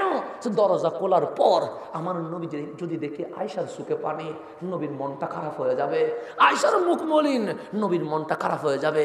আমি হাসার অভিনয় করে দরজাটা খুলতে দেরি, দরজা খুলে আমার রসুলকে দেখা মাত্র আমার হাসি বন্ধ হয়ে গেছে। কেন? সে নবীর বাপরি কাটা চুল বালিতে আবৃত হয়ে আছে। পেটের দিকে তাকায়া দেখি একটা নয়, নবীজি ক্ষুধার যন্ত্রণায় বড় বড় 2টা পাথর বেঁধে রাখছে। 2টা পাথর কি করে রাখছে? আম্মাজান আয়েশা বাচ্চার মতো চিল্লাইয়া উঠলেন, চিল্লাইয়া বলেন, ইয়া রাসূলুল্লাহ, আপনি ক্ষুধার যন্ত্রণায় পাথর বাঁধে রাখছেন। আম্মাজান আয়েশা যখন গিয়ে আমার রসুলের পাথরটা খুলতে লাগলেন আর বলতে লাগলেন, ইয়া রাসূলুল্লাহ, আপনার খিদে লেগেছে, এটা যদি আপনি মাওলাকে বলতেন, আল্লাহ আমার খিদে লাগছে। আমি আয়েশার বিশ্বাস জান্নাতের ফল নয়, ডাইরেক্ট জান্নাতের বাগান আল্লাহ আপনি নবীর সামনে নিয়ে আসতেন, কিন্তু আপনি এটা করলেন না কেন? তখন কামলিওয়ালা রাসূল হাসি দিয়ে বলে, আয়েশা, আমার পেটে পাথর বাঁধছি বলে তুমি কাঁদো? আরে কাঁদার কি আছে? আমি নবী ক্ষুধার যন্ত্রণায় পেটে পাথর বাঁধা এটা আনন্দে মেনে নিয়েছি, আমার কোনো আপত্তি নাই। একটা কেন, 2টা কেন, প্রয়োজনে আরো বেশি পাথর বাঁধবো, আপত্তি নাই। আয়েশা শুনে রেখো, পেটের খিদার যন্ত্রণায় আমি নবী পেটে পাথর বাঁধা এতে রাজি আছি, কিন্তু আমার একটা উম্মতরে যদি আল্লাহ জাহান্নামে দেয় আমি সেটা কখনো মানতে রাজি নাই। এটার নাম রহমতুল্লিল আলামিন। ওয়ালামু আন্না ফীকুম রাসূলুল্লাহ, তোমাদের মাঝে রহমতুল্লিল আলামিন আছে। তুমি অমুকের দরজায় না গিয়ে নবীর দরজায় আসো, নবীর দরজায় আসো, নবীর দরজায় আসো। সেজন্য আপনাকে যেটা বলতে লাগলাম, আমরা কি হয়ে গেলাম, আমরা কি হয়ে গেলাম, আমরা কোন পথে যাওয়া দরকার, কোন পথে আসছি সেটাই আমি বুঝাইতে পারছি না বলে, আমার যুবককে নবী চিনাইতে পারছি না বলে আজকে যুবক মিসগাইড হয়ে যাচ্ছে। কিন্তু নবী চিনলে যুবক কখনো মিসগাইড হইতো না। আমার কথাকে আমি আস্তে আস্তে গুছিয়ে ফেলছি, একটু গভীরভাবে খেয়াল করবেন। নবীর চেয়ে আপন আর কেউ আছে? নবীর চেয়ে আপন আর কেউ আছে? নবী এখনো কাঁদে। কাল হাসরের ময়দানে সর্বপ্রথম উঠবে রহমতুল্লিল আলামিন। ডানে থাকবে আবু বকর, বামে থাকবে ওমর রাদিয়াল্লাহু তাআলা আনহুমা। দেখবেন মাঠটা পুরা খালি। আমার রাসূল কান্না করে বলবেন, জিবরিল আইনা উম্মতি, আইনা উম্মতি, আমার উম্মতের বিচার কি আল্লাহ করে ফেলছে, উম্মত কয়? তখন জিবরিল বলে, কাঁদেন কেন? আপনি তো প্রথম আসছেন, আমার রসুলের কান্না বন্ধ হচ্ছে না। আল্লাহ ডাক দিয়ে বলবে, এই জিবরিল দেরি করিও না, আমার নবী কাঁদছে, আমার নবীর সামনে উম্মতগুলো দাঁড় করায়া দাও। আপনি একটু গভীরভাবে খেয়াল করবেন, এতগুলো মানুষ আজকে একসাথে হয়েছেন, নিশ্চয়ই নবীর প্রেমে হয়েছেন, নিশ্চয়ই কোরআনের প্রেমে হয়েছেন, নিশ্চয়ই আল্লাহর প্রেমে হয়েছেন। আমি মাহফিল শেষ করে সবাই রেখে বুকে নিতে পারবো? সম্ভব? এরকম যদি একজনের বুকে নিই তাহলে তো আমার ফজর হয়ে যাবে, বুকে নেওয়া শেষ হবে না। সর্বোচ্চ 2 জনের বুকে নিতে পারবো, 3 জনের বুকে নিতে পারবো, 5 জনের বুকে নিতে পারবো, কিন্তু এর চেয়ে বেশি বুকে নেওয়া সম্ভব নয়। আপনি যদি অবাক হয়ে যান, হৃদয় 2-3 জনকে বুকে নিতে পারে, কিন্তু হাসরের ময়দানে কেউ কাউরে বুকে নিতে পারবে না। আমার বুক সংকুচিত হয়ে যাবে, আপনার বুক সংকুচিত হয়ে যাবে। আমি যখন বলবো, বাবা আমি হাসরের ময়দানে সূর্যের গরমে কষ্ট পাচ্ছি, একটু বুকে নাও না, বাবা বলবে আজকে নয়, মাকে যখন বলবো মা আমার গরমে আমার পাটা বড় বড় আগুনের মতো জ্বলছে, তোমার শাড়ির আঁচলে আমার একটু ঠাই দাও না, মা বলবে আজকে নয়। ভাইকে যখন বলবো ভাই রে তুই তো আমার বড় ভাই, তুই তো আমার কষ্টের ধন, আমার একটু বুকে নেয় না, ভাই বলবে আজকে বড় বিপদে আছি। বউরে যখন বলবো আসুন একটু বুকে, বউ বলবে দুনিয়াতে ছিলাম, এখানে বুকে নেওয়ার কোনো সুযোগ নাই। বন্ধুরে যখন বলবো বন্ধুরে তোর সাথে না আমি রাতভর জেগেছি, তোর সাথে না আমি ফুটবল দেখেছি, তোর সাথে না আমি সিনেমা দেখেছি, তোর সাথে না আমি ক্রিকেট দেখেছি, আয় না বুকে। বন্ধু বলবে লাকাদেরি আজকে তো আমি তোকে চিনছি না। যখন সকলের বুক এইভাবে সংকুচিত হয়ে যাবে, কেউ যখন কারো বুকে নিবে না, তখন আমি বলবো নফসি, আমি আজকে আমাকে নিয়ে টেনশনে আছি। আপনি বলবেন নফসি, আপনি বলবেন আমাকে নিয়ে আমি টেনশনে আছি। কিসের বন্ধু, কিসের আপনজন, সব বলবেন নফসি। যেখানে মুসা আলাইহিস ইসলামের মতো মানুষ আরশের কুটি ধরে কাঁদবে, সেখানে আপনি আমার কি হবে? যেখানে ইব্রাহিম খলিলুল্লাহর মতো মানুষ নফসি নফসি বলবে, সেখানে আপনি আর আমার কি হবে? যখন আমরা সবাই নফসি নফসি বলবো, পিছন থেকে কেউ বলবে আজকে তোর বাবা তোর বুকে নেয় নাই, আমরা বলি বুকে নেয় নাই। মা আজকে বুকে নেয় নাই, আমরা বলি নেয় নাই। বন্ধু আজকে নেয় নাই, আমরা বলি নেয় নাই। আল্লাহ বলছে আলাম নাশরাহ লাকা সাদরাক। হাবিব, যখন কেউ কারে বুকে নিতে পারবে না, আপনার বক্ষকে আমি এত প্রশস্ত করে দিয়েছি। আল্লাহর হাবিব কাল হাসরের ময়দানে বলবে আজকে যখন কেউ বুকে নেয় নাই, আমি কামলিওয়ালা হাতটা উজাড় করে দিয়েছি। উম্মত তোরা আমার বুকে চলে আয়, তোরা আমার বুকে চলে আয়, আমার বুকে চলে আয়। আলাম নাশরাহ লাকা সাদরাক, আলাম নাশরাহ লাকা সাদরাক। সাদর মানে বক্ষ। হাবিব আপনার বক্ষকে আমি পড় করে দিয়েছি। ইন্না আতাইনা কাল কাউসার, কোটি কোটি কাউসার উম্মত গুলো আপনি নবীর বুককে ঠেকাইয়ে যাবে, আপনার বুকে তারা স্থান পেয়ে যাবে। দেখেন আপনার হাসরে যিনি আপন উনি রহমতুল্লিল আলামিন, আপনার কবরে যিনি আপন উনি রহমতুল্লিল আলামিন, আপনার দুনিয়ায় যিনি আপন উনি রহমতুল্লিল আলামিন, আপনার হাউজে কাউসারে যিনি আপন উনি রহমতুল্লিল আলামিন, আপনার মিজানে যিনি আপন উনি রহমতুল্লিল আলামিন, ফুলসিরাতে যিনি আপন উনি রহমতুল্লিল আলামিন। জান্নাতের দরজায় দাঁড়ায়া আপনারা বলবে জান্নাতে আয়, জান্নাতে আয়। জান্নাতের দুয়ারে যিনি আপন উনি রহমতুল্লিল আলামিন। ওই নবীর পায়া আপনি খুশি না বেজার? তো আল্লাহ বলছে তুমি নায়কের হইও না, তুমি খেলোয়াড়ের হইও না, তুমি কোন নেতার হইও না। ওয়ালামু আন্না ফীকুম রাসূলুল্লাহ, তুমি রাসূলের হয়ে যাও, তুমি রাসূলের হয়ে যাও। আন-নবিয়্যু আওলা বিল মুমিনিনা মিন আনফুসিহিম, তোমার বুকে নবীকে নিয়ে আসো, নবীকে নিয়ে আসো। বুক যখন নবী চলে আসবে দেখবেন নামাজের কথা বলতে হবে না, আপনি অটোমেটিক নামাজে চলে আসবেন। বুকে যখন নবী আসবে কোরআন পড়তে বলতে হবে না, অটোমেটিক আপনি কোরআন খুলে খুলে দেখবেন। বুকে যখন নবী আসবে আল্লাহর জিকিরের কথা বলতে হবে না, অটোমেটিক মাওলার জিকির শুরু হয়ে যাবে। বুকে যখন নবী আসবে তখন দেখবেন অটোমেটিক আপনার কাছে মাওলার প্রেম ইশক শুরু হয়ে গেছে। সেই জন্য একটা মেডিসিন আছে, হুজুর চেয়ারম্যান বলবে মাদক বন্ধ করতে চায়, এমপি বলবে ধর্ষণ বন্ধ করতে চায়। আমি বলি কেমনে বন্ধ করবেন?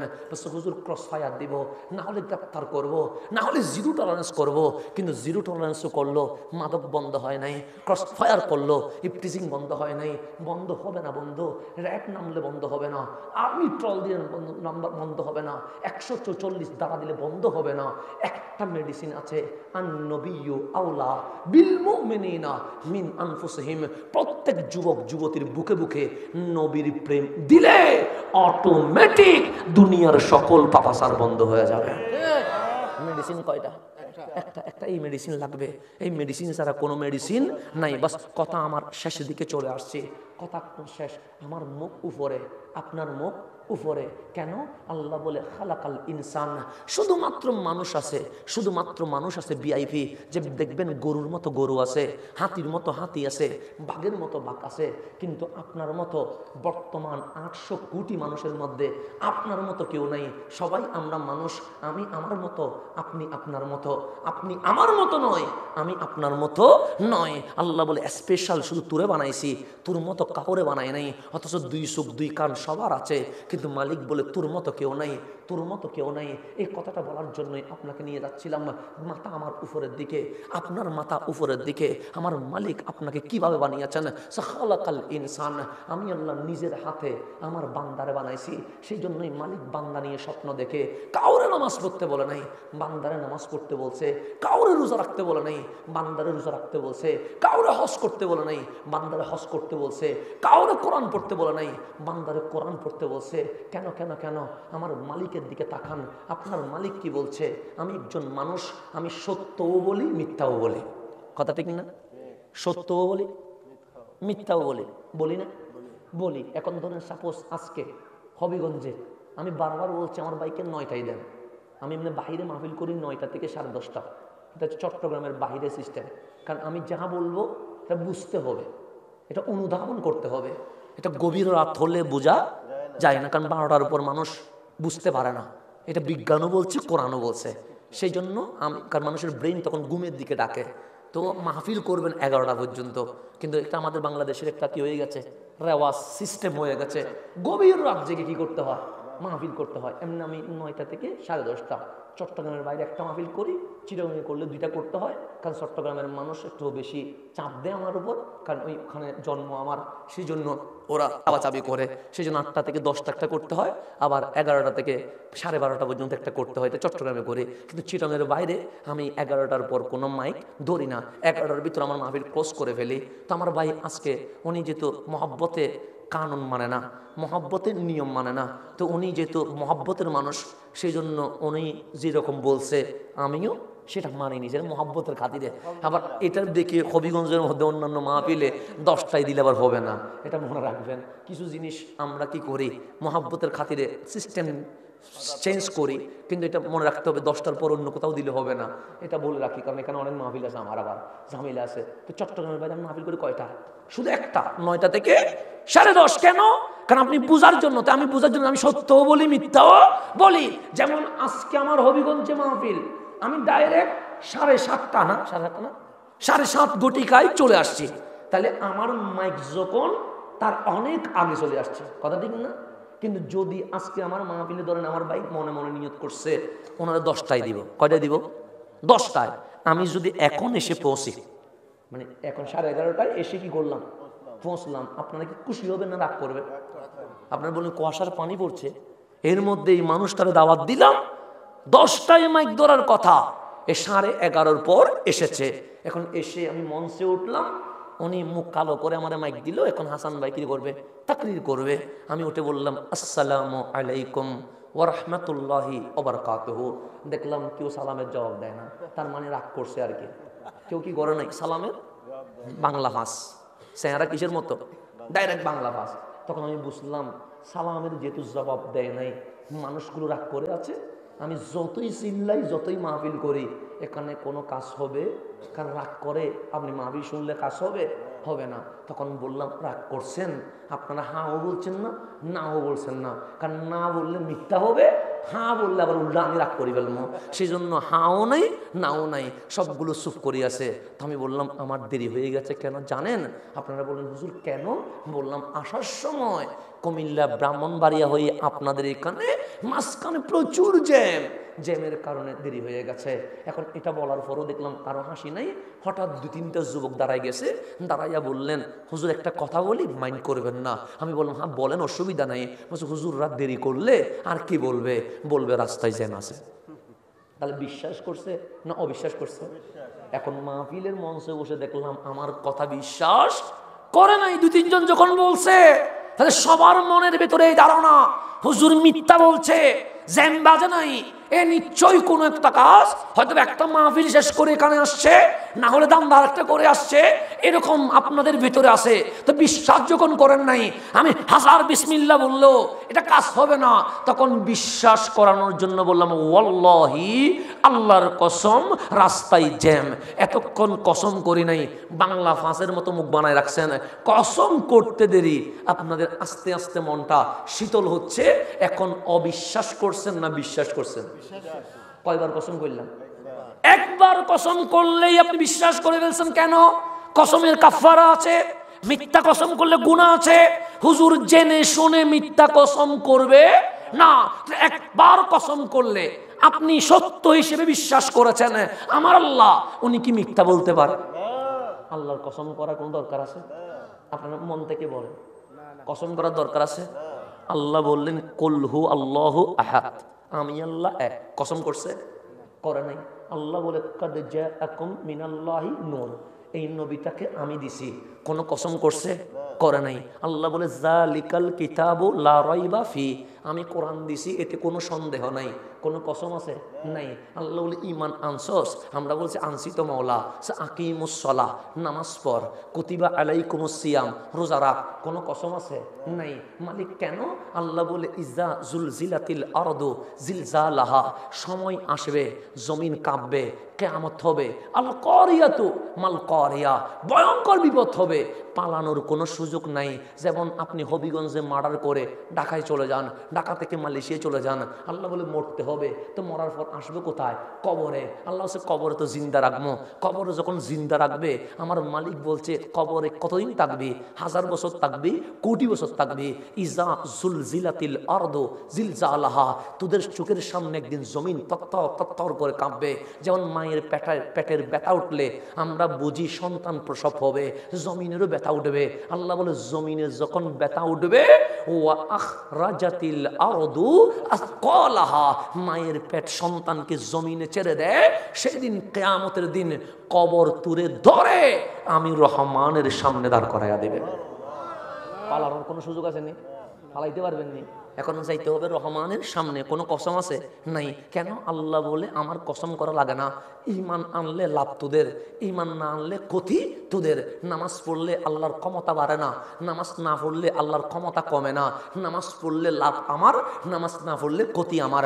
নবীর শান বললে লাভ আমার, নবীর শানে গুস্তাখি করলে ক্ষতি আমার। এতে নবীর কিছু আসে যায় না। এখন একটু গভীরভাবে খেয়াল রাখবেন, আল্লাহর কোনো কসম করা লাগে না। কিন্তু কোরআন খোলেন, আল্লাহ বলছেন ওয়াত্তিনে, তিনের কসম, ওয়াজ্জাইতুনি, জাইতুনের কসম, ওয়াতুর সিনিন, সাইনা পর্বতের কসম, ওয়াহাযাল বালাদিল আমিন, মক্কা নগরীর কসম। যেখানে আল্লাহর কসম করা লাগে না, সেখানে আল্লাহ কসম একটা করে নাই, দুইটা করে নাই, 4টা করলেন। তিনের কসম, জাইতুনের কসম, তুরে সাইনার কসম, মক্কা নগরীর কসম। তিন মানে ডুমুর ফল, জাইতুন মানে অলিভ অয়েল। অনেকে বলছে 3 জাইতুন দ্বারা, 3 জাইতুনের কসম করে নাই, তো কিসের কসম করছেন? মুফাসসিরিনে কোরআন বলছেন 3 জাইতুন বেশি হয় ফিলিস্তিন এবং সিরিয়ায়। আল্লাহ ফিলিস্তিনের কসম করেছেন, সিরিয়ার কসম করেছেন, তুরে সাইনার কসম করেছেন, মক্কা নগরীর কসম করেছেন। কেন? সে ফিলিস্তিনে মসজিদে আকসা আছে, তারপর সিরিয়াতে 90,000 রসুলের কদম লেগেছে, তুরে সাইনায় মুসা আলাইহিস সালাম আল্লাহর সাথে কথা বলেছে, মক্কায় আপনার নবী মক্কার জমিন থেকে মাওলার মেরাজে চলে গেছে। কসম কয়টা করছে? 4টা কসম করে আল্লাহ কি বলছে? নিজের কথা বললো, কসম করে নাই। নবীর কথা বললো, কসম করে নাই। নামাজের কথা বললো, কসম করে নাই। জান্নাতের কথা বললো, কসম করে নাই। জাহান্নামের কথা বললো, কসম করে নাই। কিয়ামতের কথা বললো, কসম করে নাই। 3 জাইতুনের কসম, তুরে সাইনার কসম, মক্কা নগরীর কসম। মালিক কি বলতে চাও? আল্লাহ বলে লাকাদ খালাকনাল ইনসানা ফি আহসানি তাকওয়িম। 4 কসম করে বলছি, আমার কোটি মাখলুকাতের মধ্যে আমার বান্দার চেয়ে সুন্দর আর কিছু আমি বানাই নাই। এটা কে বলতেছেন? আল্লাহ। কয়টা কসম করে? নিজেরে চিনি নাই। আল্লাহ 4টা কসম করছে শুধু আমার কথা বলার জন্য, শুধু আপনার কথা বলার জন্য। লাকাদ খালাকনাল ইনসানা ফি আহসানি তাকওয়িম, মানুষের চেয়ে সুন্দর আর কিছু নাই, মানুষের চেয়ে সুন্দর আর কিছু নাই। 4টা কসম করছে, কিন্তু সৌন্দর্য ধরতে পারি নাই। আমার চেহারা উপরে, আমার চেহারা কখনো সূর্যের পূজা করে, আমার চেহারা কখনো চাঁদের পূজা করে, আমার চেহারা কখনো গাছের পূজা করে, আমার চেহারা কখনো মাটির পূজা করে। আমরা হয়ে গেলাম পূজারি। সেই জন্য মালিক বলে নিজেদের চিনিস নাই। সুম্মা রাদাদনাহু আসফালা সাফিলিন, বানাইলাম আশরাফুল মাখলুকাত, সবার উপরে। কিন্তু তুই নিজেরে না চিনার কারণে তোর কুকুরের চেয়ে, শুকুরের চেয়ে আরো নিচে নামায়া জাহান্নামের নিকৃষ্ট স্থানে দিতে হয়েছে। কারণ তুই তোরে চিনিস নাই, তুই নিজেরে চিনিস নাই।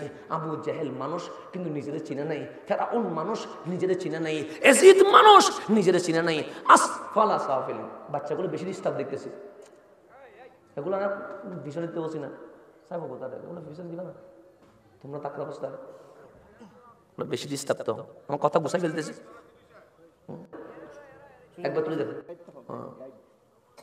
এখানে মাহফিলে বাচ্চা এলাও না, বাচ্চা এলাও না আছে কেন? বাচ্চার উপর নামাজ ফরজ হয়েছে, বাচ্চার উপর নামাজ ফরজ। ও মাহফিল বুঝবে? বুঝবে না। ওরা মাহফিলে আনবেন লাস্টে, ও এখানে খেলুক, অসুবিধা নেই, কিন্তু মাহফিল ডিস্টার্ব করার তো কোনো দরকার নাই।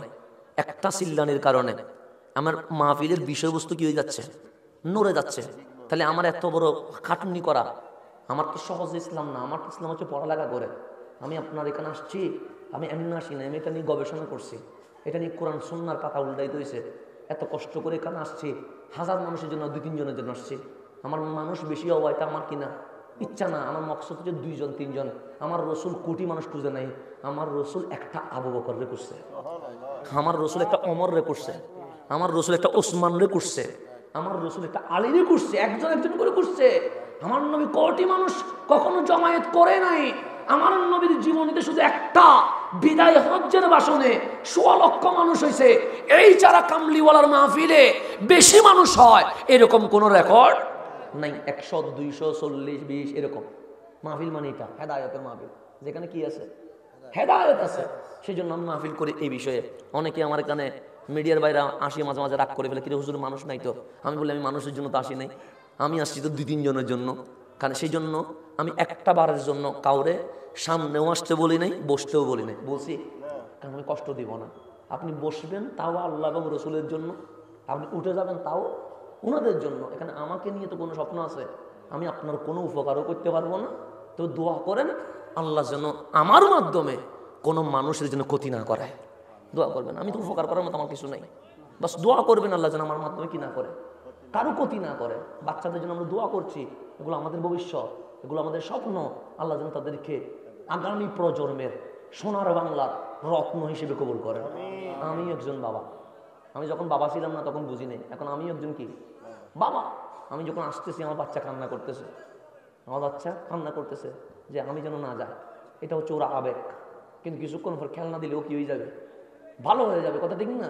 কিন্তু আমি যে পুরা পথে আসতেছি, বাচ্চার প্রতি আমার একটা কি আছে, মোহাব্বত, টান আছে।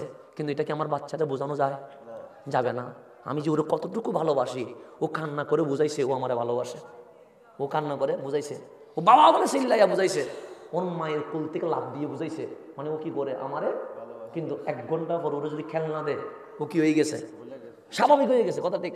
কান্না করছে, কোল থেকে লাফ দিছে, আমি যখন বের হচ্ছি হাত দিয়ে বারবার বাবা বাবা বলছে, কিন্তু 1 ঘন্টা পর খেলনা দিলেও কি হয়ে গেছে, স্বাভাবিক। কিন্তু আমি যে এই 6, 7, 8 ঘন্টা সফর করছি, আমার প্রত্যেকটা মুহূর্তে আমার ছেলের কথা বারবার আসছে, কিন্তু ওরে বোঝানো সম্ভব? আমার মনে হয় কি জানেন, আমি যে আমার বাচ্চার জন্য এই টান, এই দরদ, এই ভালোবাসা ওরে বুঝাইতে পারছি না। এটা যদি মাহফিল না হইয়া কোনো অনুষ্ঠান হইতো, আমি অর্ধেক থেকে চলে যাইতাম। কারণ এটা হচ্ছে ভালোবাসা ছেলের প্রতি। তা আমার ভালোবাসাটা ওরে বোঝানো সম্ভব নয়। ও মনে করতেছে বাবা তো বেরোই চলে গেছে, বাবা তো আমি ডাকছি আসে নাই। আমার দরদটা আমি বুঝাইতে পারছি না। আমার মনে কি বলে জানেন, আমার মালিক আমার কতটুকু ভালোবাসে, কতটুকু ডাকতেছে, হয়তো বা সেটা আমি বুঝতেছি না। আমার মালিক এখনো চিল্লাচ্ছে আমার জন্য। এই রাত 12টা বাজে যাচ্ছে না, প্রথম আসমান থেকে চিল্লাচ্ছে, ইয়া ইবাদি, বান্দা আমি আসি তো, তোর বিরুদ্ধে অনেক মামলা হয়েছে। কারণ মুনকার নাকির মামলা করতেছে প্রত্যেক দিন। বাংলাদেশে একটা মামলা করলে পুলিশে দৌড়ায় না। যেমন আমি যে আসতেছি, অনেক সময় আমাদেরকে পুলিশে ধরে, ধরার পর যখন গাছ নামানোর পর দেখে হুজুর সালাম দেয়, আসসালামু আলাইকুম হুজুর, কাগজ চেক করার দরকার নেই, দোয়া করি চলে যান। তো এটা তো একটা সম্মান দিছে। কিন্তু আমার বিরুদ্ধে যদি মামলা থাকতো, ওকে জীবন সালাম দিত? ও তো গাড়ি থেকে না, কথা ঠিক না? তুই তুকারি শুরু করে দিত, কথা ঠিক না? মামলা কয়টা? 3টা মামলা হইলে তো নিয়ে রিমান্ডে শুরু করি, ডিম দেওয়া শুরু করতো, কথা ঠিক নেই? এটা বাস্তব কথা। মামলা কয়টা? 3টা। 7-8টা হইলে পা থেকে হাত পর্যন্ত কি বেরি দিয়ে আছে। আপনি যদি চোখ বন্ধ করে দেখেন, 20 বছর 30 বছরে আমার বিরুদ্ধে প্রত্যেক দিন মামলা হয়েছে আল্লাহ দরবারে। হয় নাই? ফজরের নামাজ পড়ি নাই, মামলা হয়েছে। সিনেমা দেখছি, মামলা হয়েছে। মিথ্যা বলছি, মামলা হয়েছে। হাজার মামলা হয়ে গেছে। এই 12টার পর মালিক ডাকবে, বান্দা তোর বিরুদ্ধে মুনকার নাকির মামলা করছে, তোর বিরুদ্ধে জমিন মামলা করছে, তোর বিরুদ্ধে আসমান যা মামলা করছে, তোর বিরুদ্ধে সময় মামলা করছে। একটা মামলা হইলে তুই দুনিয়াতে দুয়ারের উপর থাকিস, 3টা মামলা হলে রিমান্ডে দেয়, 7টা মামলা হইলে তোরে হাত টু পা পর্যন্ত বেরিয়ে দেওয়া হয়। আমি মালিক 1000 মামলার পরেও তোরে গ্রেফতার করি নাই। মালিক কি করবা? আল্লাহ বলে এখন তোর মা তো ঘুমিয়ে গেছে, তোর বাবা তো ঘুমিয়ে গেছে, বন্ধু তো ঘুমিয়ে গেছে, যাই নামাজে একটু সিজদা দিয়া সুবহানা রাব্বিয়াল আলা বলে চোখের পানি ছেড়ে দিয়ে শুধু এতটুকু বল, মালিক আমি গুনাহ করেছি, আমারে মাফ করে দাও, আমি আল্লাহ তোর জীবনের গুনাহ মাফ করে দেব। কি টান মাওলা, কি দরদ মাওলার। আমি যেরকম আমার ছেলেরে বুঝাইতে পারতেছি না, আমার মালিকের টান আমি বুঝতেছি না, আপনি বুঝতেছেন না। মালিক আপনাদের মাফ করে দিতে চায়। কথা আমার শেষ। কয়টা কসম করছে? 4টা কসম করছে। মানুষের চেয়ে দামি আর কেউ? তো 200 কোটি মুসলমান মায়ের খাওয়ার মধ্যে কয় নাম্বার? আমার রসুল জানে মায়ের খাবো, উম্মত তোমরা মায়ের খাওয়া, পিঠ দেওয়ালের সাথে থাকবে, চতুর্দিকে মায়ের পর মায়ের, মায়ের পর মায়ের। তো মুসলমান তো মার খাচ্ছে, জিতবে কেমনে? তখন কামলিওয়ালা বলে কোটি মানুষ ইসলাম রে জিতাইতে পারে না, আল মাহাদি মিন্নি, আখেরি জামানায় একজন ইমাম আসবে, নাম তার মাহাদি। এই একজন ইমাম এক দিনের ভেতরে বিশ্ব মুসলিমকে বিজয় এনে দিবে। কয়জন ইমাম? এই ইমাম কেমন? আল মাহাদিউ মিন্নি, মাহাদির সোল নায়কের স্টাইলে নয়, মাহাদির কাপড় খেলোয়াড়ের স্টাইলে নয়, মাহাদি মিন্নি, মাহাদির চুল থেকে নখ পর্যন্ত পুরাটাই কামলিওয়ালার সুন্নত থাকবে। এই আমরা যদি এখন চুল যদি মদিনাওয়ালার চুল কাটে, ড্রেস যদি মদিনাওয়ালার পরি, চলাটা যদি নবীর মতো হয়, বিজয় আমাদের হাতে। আল্লাহ বলছেন লা তাহিনু ওয়ালা তাহজানু ওয়া আনতুমুল আ'লাউন। শুধু রংটা পরিবর্তন করে, ইহুদি খ্রিস্টান বিধর্মীর রং পরিবর্তন করে, আমার হাবিবের রঙে তুই রঙিন হয়ে যা। আমি আল্লাহ ওয়াদা করছি, অস্ত্র লাগবে না, তরবারি লাগবে না, সাপোর্ট লাগবে না, আমি আল্লাহ একলাই তোদেরকে বিজয় এনে দিয়ে দেব। তাহলে আমাদের সেই দামি আর কিছু আছে না? নাই। তাহলে আমাদের মাথার নিচে না উপরে? কথা আমার শেষ। মাথা উপরে। এই মাথা, বাঘের মাথা আমার নিচে, হাতির মাথা আমার নিচে, সকল কিছুর মাথা আমার নিচে। কেন? আল্লাহ তোরে জ্ঞান দিছি, তোরা আমি বিজ্ঞান দিছি, তোরা আমি এমপি মন্ত্রী বানাইছি, তোরা আমি চেয়ারম্যান বানাইছি, তোরা আমি শাসক বানাইছি। তোর চেয়ে উপরে জীবনে কেউ উঠতে পারবে না। সেই জন্য কোরআন শরীফের প্রথম সূরার নাম সূরা ফাতিহা, প্রথম আয়াত আলহামদুলিল্লাহ, এর উপরে আছে বিসমিল্লাহ। আছে না নেই? আছে। বিসমিল্লাহির রহমানির রহিম। এখন বাইয়ের নুকতার নিচে না উপরে? নিচে। একটু গভীরভাবে খেয়াল করবেন। আল্লাহ বান্দার সাথে কথা বলছে বিসমিল্লাহ, বা দিয়ে, আলিফ দিয়ে নয়, মিম দিয়ে নয়, নুন দিয়ে নয়। কেন? আল্লাহ বলে তোর মাথা উপরে, বাইয়ের নুকতার নিচে। তো কেমনে চলবো? সে এই মাথা জীবনে সূর্যের সামনে, চাঁদের সামনে, আসমানের সামনে, গাছের সামনে, পাথরের সামনে, মানুষের সামনে কখনো লুটাই দিও না। কারণ তোমার কপাল দামি, তোমার নাক দামি, তোমার জবান দামি, কিন্তু এই উপরওয়ালা মাথা তোমার রহমানের সিজদায় বায়ের নুকতার মতো নিচে হইয়া সুবহানা রাব্বিয়াল আলা বলে বান্দা যত নিচু হয়ে যাবে, আমি রহমান তারে আরশের লৌহে কলমের চেয়ে আরো উপরে তুলে দিব। তাহলে আমরা বান্দা উপরে উঠতে চাই কি চাই না? চাই। এখন নিচু হইতে হবে কার সামনে? আল্লাহর সামনে। এইটা যদি বুঝেন, জীবনে আসফালা সাফিলিন, নিচে নামবেন না। ইল্লাল্লাযীনা আমানু ওয়া আমিলুস সালিহাত, ঈমান আনতে হবে, আমল করতে হবে, তাহলে আমরা উপরে উঠব। আজকের এই মাহফিল থেকে আমরা দুটো জিনিস শিখলাম। কয়টা জিনিস? দুইটা। এক, আমরা হব নবীর, আমরা হব নবীর। এই মাথা জীবনে কারো সামনে ঝুঁকামো না। এই মাথা বিসমিল্লার বায়ের মতো আমার মালিকের কদমে ঝুঁকাইয়া দিব। মালিক বলে যত মাথা আমার সামনে নিচু হবে, অত মাথা উঠতে উঠতে উঠতে আরশের লৌহে কলমে সেই উপর উঠে যাবে। এই দুইটা সবক আমাদের জীবনে বাস্তবায়ন করতে পারবো না? পারবো না। বাস আমার কথা এখানে শেষ। রব্বে করিম আজকের মাহফিলকে কবুল করো, আমিন। জিনার জন্য আজকের এই মাহফিল, হাজী মোহাম্মদ মধুমিয়া সাহেব, ওনার কবরকে আল্লাহ জান্নাতের বাগান করে দেখ, এবং এই এলাকায় যত